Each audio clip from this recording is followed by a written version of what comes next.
Okay, I wanted to start today by asking my audience, who here eats cereal? Okay, well, according to the fellows of Harvard or the scientists of the world, many people are saying that this is badly significant for your health. And if you listen to me today, you're going to learn a little bit about why. So first I want to talk about what sugar is. Sugar is energy for your body, but it comes from a plant. According to Everyday Health in 2021, the truth is that it's a vital source of energy and it is essential to our survival. So there are 61 different types of sugar.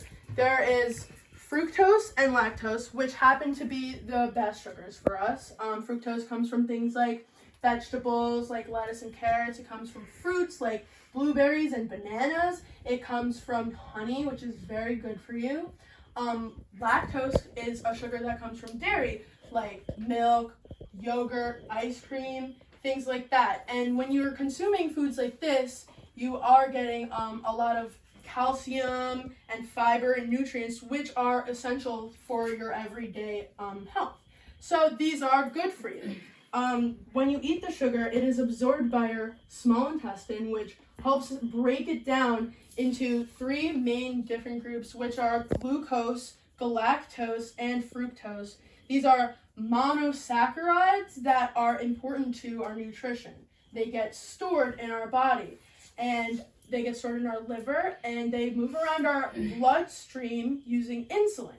But unfortunately, when you eat too much sugar, you can become insulin resistant, which is a health problem. So, typically, normal people should be eating about 6 to 8 teaspoons of sugar every day, which is about 8% of your calories, your total calories that you eat in the day, from sugar.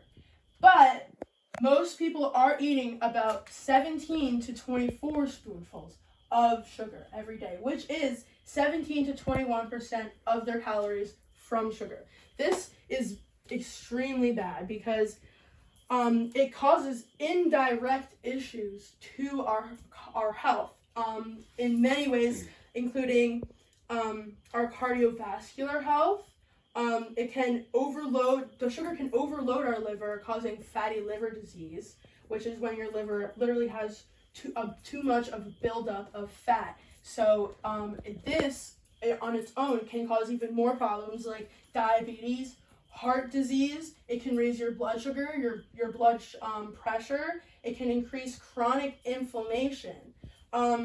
According to the president and fellows of Harvard in 2022, they found an association between a high sugar diet and a greater risk of dying from heart disease. Over the course of a 15-year study, people who got 17 to 21% of their calories from added sugar had a 38% higher risk of dying from cardiovascular disease compared to those who consumed 8% of their calories. So this is not good for our health. But the thing that is the worst of the problem is added sugar, because when food manufacturers nowadays are trying to make food, they want to make it as yummy and tasty so people keep buying it and keep eating it. So nowadays they have been adding lots of sugar to the foods that most of us are eating almost every day. They are adding these foods to things such as bread, grains, and wheat, our flavored dairy foods, juice and soda, cookies, cakes, cereal, processed foods like soups and things in a can. Even things like cured meats and ketchups are now being added sugar, and this is very bad. The worst of this problem happens to be sugar-sweetened beverages, which is a big problem for coffee and tea drinkers because they happen to usually drink it with their everyday morning routine, which is not good, because when you're drinking a sugar-sweetened beverage, your body is being tricked to turn off its appetite control, which can lead to morbidity and mortality. According to Prince Phillips, who is a scientist, He said this in 2019. He says, since beverages in general, including sugar-sweetened beverages, are less filling than solids, it cannot be excluded that increased energy intake is due to a faster recurring feeling of hunger.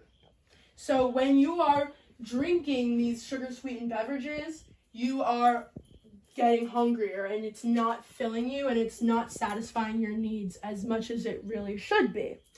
So overall, sugar can be something good for you, but it is really hard for us to know how much is too much and how much is just enough.